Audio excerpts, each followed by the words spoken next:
Welcome, Rick. It's a real pleasure and honor having you with us on VGL Insights, which is our leadership interview platform. Welcome. Thanks, Pari. It's a pleasure to be here. And you are our first partner, our first thought leader who we're interviewing for VGL Insights. So it's really a very, very special moment to have you with us. Thank you. Thank you. My pleasure. The first topic to start with was agile leadership or flexible leadership, which is also a problem which we hear from our clients. And if you allow me to just share a little bit of your background, Rick, with our viewers and our audience. So Rick Lepsinger is based in New York. He is the managing partner of OnPoint Consulting, and that's exactly what Rick gives you. Everything is on point. You have a 35-year track record as a human resource consultant and executive.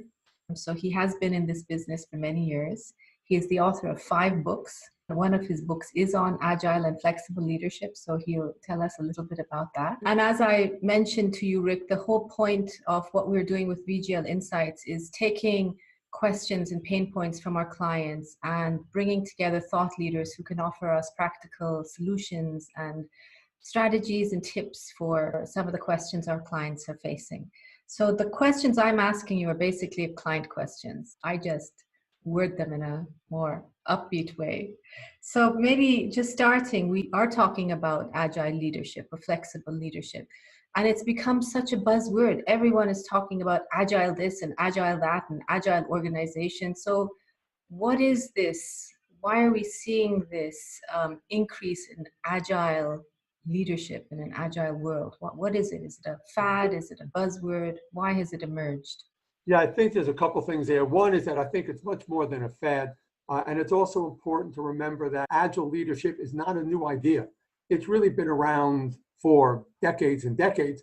The tenets, the behaviors of agile leadership have always been considered to be best practices, but it's starting to get a lot more visibility now, probably because of the nature of the environment and kind of where we're moving now. This whole notion of a volatile, uncertain, complex, ambiguous world has made this notion of agility, flexibility to be that much more important.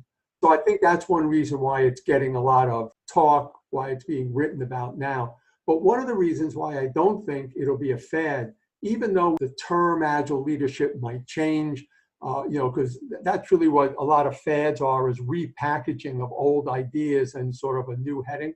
But this idea of flexible agile leadership really is about integrating the role of the leader and the manager. Agile leadership values the work and role of the leader and the work and role of the manager. So rather than force or require, are you a leader or are you a manager?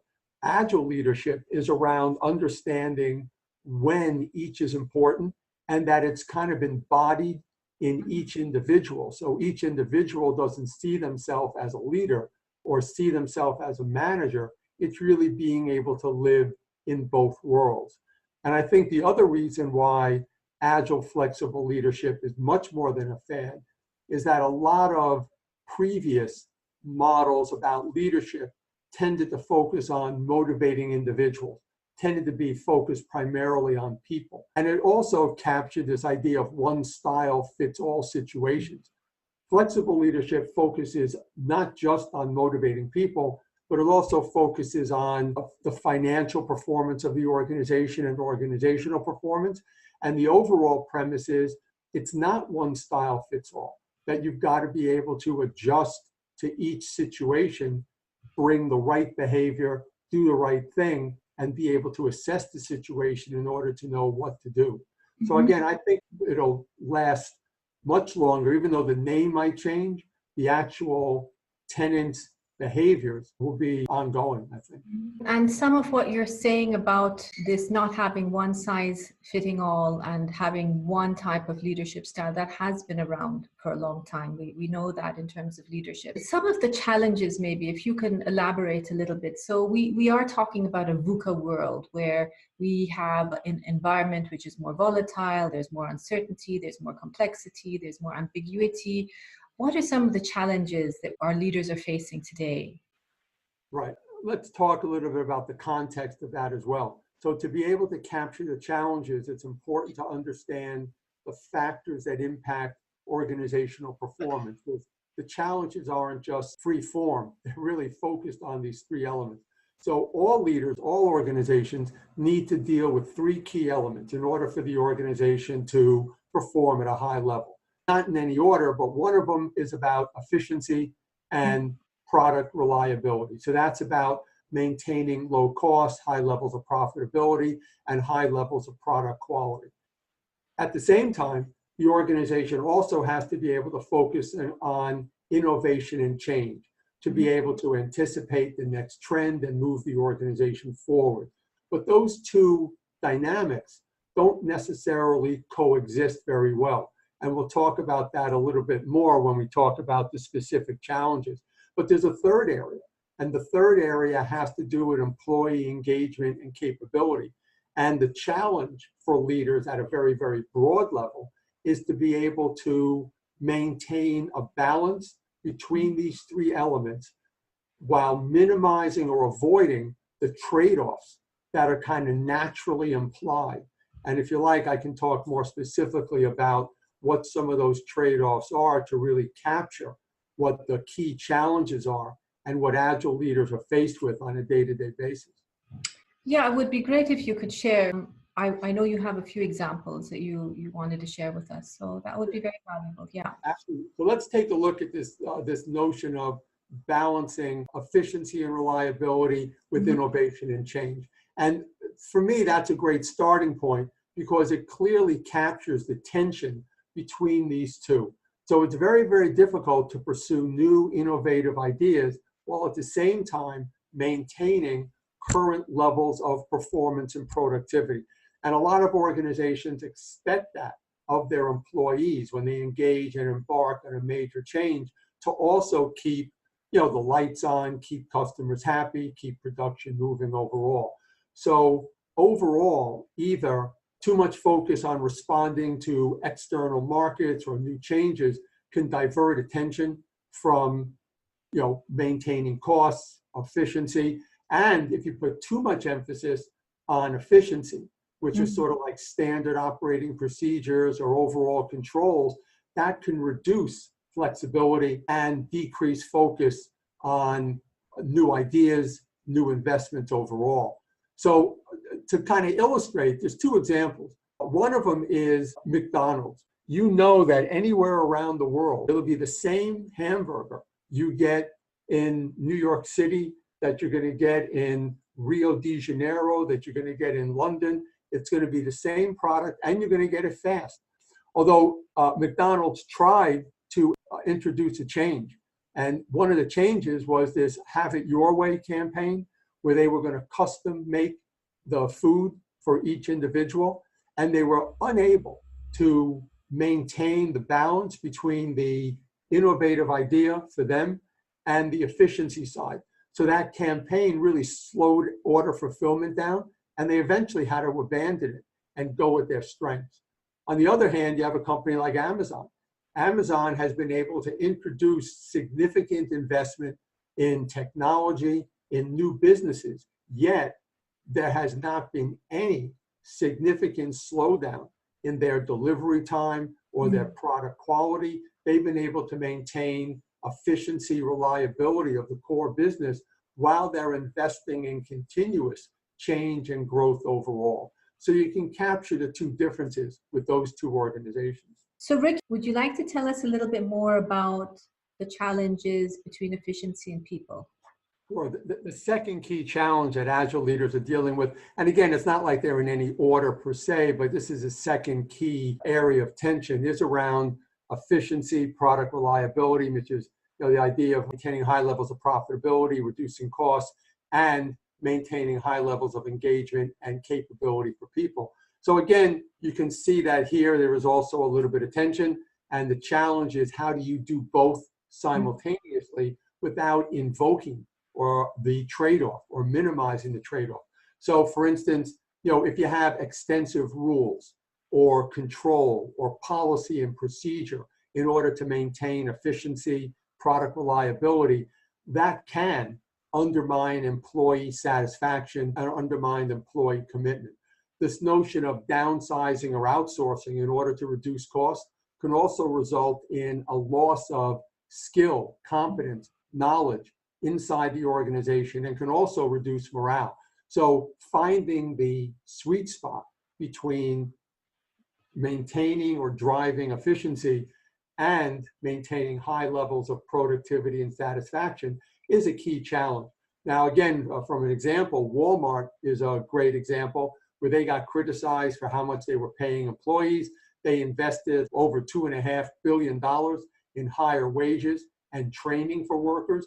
That had a positive effect in that it decreased turnover, and it made the shopping experience more appealing for customers. However, it also had a significant impact on operating income. And in the first half of the year, their operating income declined almost $1 billion. So again, it had a great impact on people, but it had a negative effect on operating efficiency.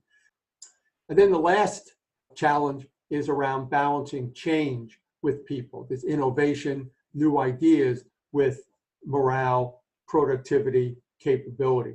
And change can create stress for individuals. Asking people to both implement the change and focus on the day-to-day work can be very, very difficult overall. Diverting resources to the change can divert funds for training, for development overall. Or on the other side of it, organizations that focus on protecting employee benefit and or privileges might impede change. And there are two key examples of that. Volkswagen, where they were trying to introduce a hybrid and electric cars, transitioning from the diesel engine, really created a lot of stress for management, for engineers, among the labor union, and they had a lot of problems with performance and just with overall resistance to move into that area.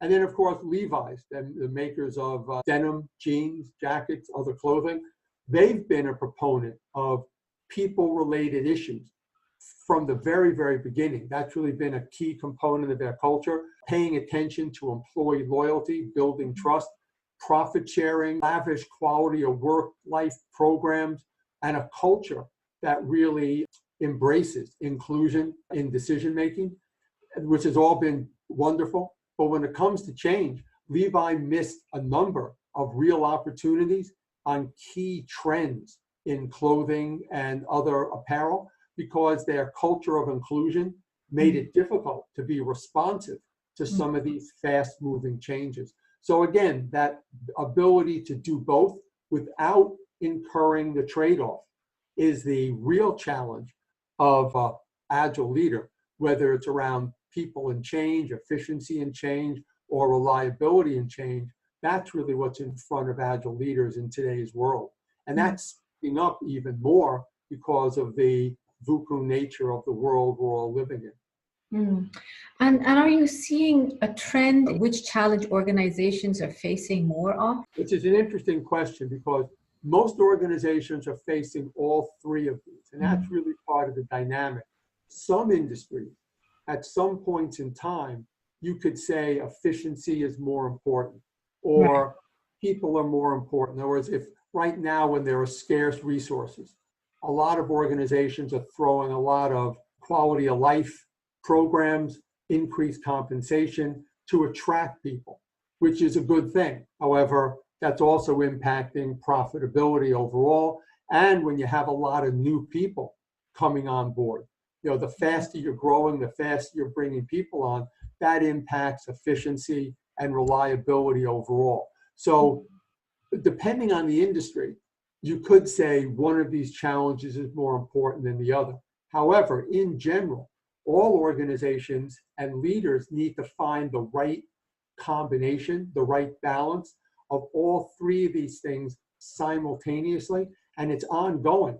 So every time you think you have the balance set, something happens, and then you have to recalibrate and reset. So again, this whole idea of agility is not just getting it right and then implementing.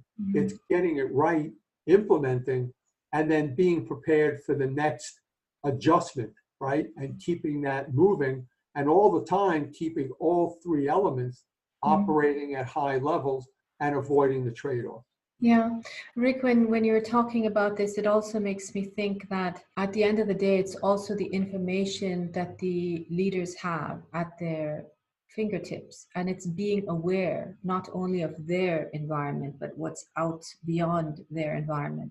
And I think while these leaders and managers and executives are going through their day-to-day with so much day-to-day crises and fires that they have to put out on a day-to-day basis, it's so hard to keep the focus on what's happening in the environment and keeping an open view to that. And a lot of times, one of the things I see with a lot of leaders is we talk to them about learning, that you have to have this open mindset to keep learning, to keep seeing what's happening in the environment. And it's not just your day-to-day. You have to be aware of a bigger picture beyond your environment. So I think that's also one of those challenges of being able to see that regularly, or having the information that allows you to see that and the time to focus on those things as well. Although again, you could say it's a challenge. I would capture it more as a competence. It's a capability that an agile leader needs to be able to respond to the challenges. Yes, it is difficult to do, but without the ability to both maintain situational awareness, to understand what's going on in the external world, as well as what's going on inside your organization, and staying on top of those kinds of trends and developments, that's a key component of being able to anticipate and also be able to respond, right? And then the other point you were making about how do you sort through all this information?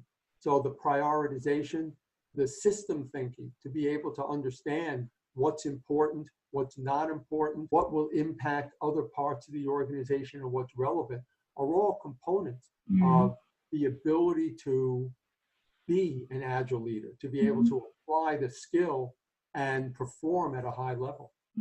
Thank you for elaborating. One of the things I constantly hear from our clients is the phrase, we have to do more with less. And there's this constant pressure on them to continue to perform at high standards, to deliver at high standards, to make their targets, but they experience cuts in manpower, in budget restrictions, and so forth. So that pressure is always somehow increasing on individuals. Because all changes are important. Everything is critical. Everything must be done now. And it's not like they're going to hire more people or put more resources on it. So you've got to do the change, do the innovation, yet still do the day-to-day, which in some ways also captures that challenge of balancing change with the people side of things, which we can talk about as well. It's just very, very difficult. And in some ways, it's almost setting people up for failure. And you understand better why so many change initiatives just are not as successful as they could be. Yeah, and change initiatives, of course, have such a different parameters to it, the communication, the time investment, really understanding what is happening, not only to the individual, but to the team, the organization, and so forth. Maybe moving on, what are some of the skills that you think are needed for agile leadership? If a leader, if a manager wants to develop these skills and competencies, what would you say they would need to develop? Well, there's three main areas, and they kind of align with the challenges. It's really the ability to connect, adapt, and to deliver overall. So on the connect side, it's really the ability to inspire and influence others and to foster collaboration. On the adapt side, it's around being able to anticipate changes, externally, to set direction and to be able to propel change and innovation.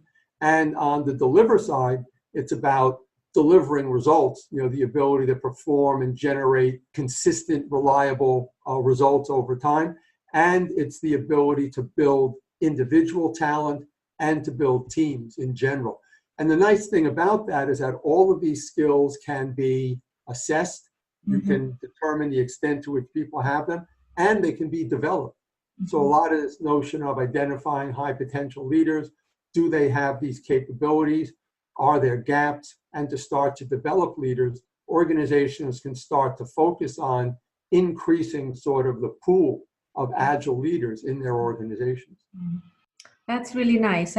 I think it gives us a kind of a roadmap. If we do need to develop and build more agile and flexible leadership, what are the skills that we need and how do we develop that over time? And as you say, very important that it's also assessed over time. So if we do an evaluation, an assessment of these skills to start with, maybe 12 months later, we can look at that again and see how has the organization and the leader developed and changed over time. And maybe as a final word, we talked a little bit about the skills. Are there also competencies for agile leadership? Would you say something different to the competency development for them?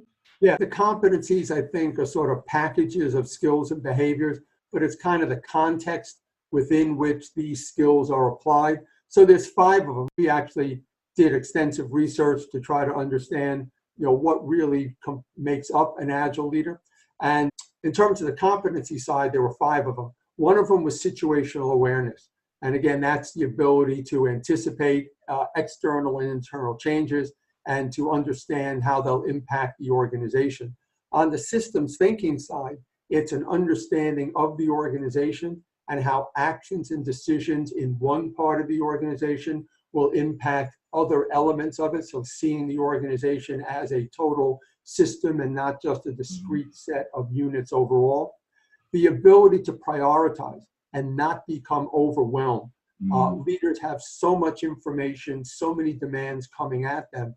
The ability to really focus on what's important and not be overwhelmed with all the demands that are being put on you. To be distracted or pulled in a certain direction is key. Of course, self-awareness, being aware of your own emotions, being aware of the emotions of others, understanding how your behavior impacts others is a key component to being able to both connect, adapt, and deliver. And the last is around personal integrity.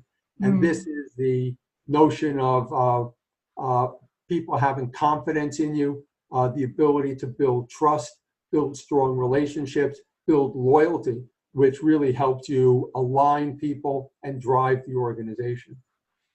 Yeah, that's fantastic. Again, one of the things I hear from our clients a lot is deep thinking time. And I think that relates back to your overwhelm, that they are so overwhelmed with delivering, and a lot of them are working at different time zones, so they don't shut off. When it's like 8 or 10 p.m., they're working on different time zones. So you're constantly getting the text messages and the emails. And of course, now we have smartphones, so we're 24/7 accessible all the time. And it is very overwhelming. And it is really a discipline of when to prioritize, how to switch off, and how to also give yourself deep thinking time where you have to really reflect and think about the strategies. So it makes a lot of sense what you say. Thank you for sharing that.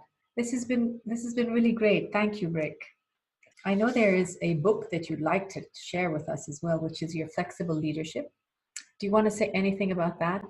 Yeah, well, I think flexible leadership really is sort of the results of the research that we did. I'm a co-author with Gary Uckel, and we really took a look at all the studies that were out there around leadership and organizational effectiveness and tried to do sort of a meta-analysis to say, what are they really saying about leadership? And out of that came our theory of flexible, agile leadership, where we talked about the performance determinants of organizations.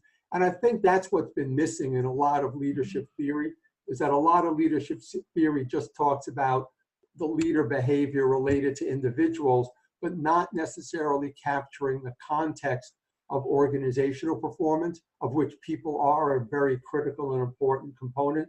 And again, that's why I think it's a richer definition of agile leadership. The idea has been around for a while, but there really wasn't much guidance on how to develop agility. And I think the Flexible Leadership book has started to add to that conversation a bit. That's fantastic. No, thank you. And I do a reading list for my clients. So this will be on our reading list, and we will have discussions over that. So thank you.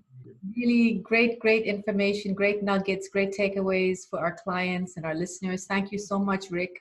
I know this is not going to be the last time you and I have a chat, so I'm looking forward to much more discussion and interaction and sharing comments and viewpoints and dialogues together. Is there anything you'd like to share as a final word? No, we're good. Thank you very much. It's been a pleasure being here. I look forward to the next time we're together. And as I did say, Rick Lepsinger is from OnPoint Consulting, and we have at the end of this video how to contact him if you'd like to stay in touch with Rick. So thank you very much, Rick. This was wonderful. Much appreciated. Pleasure. Thank you. Bye-bye.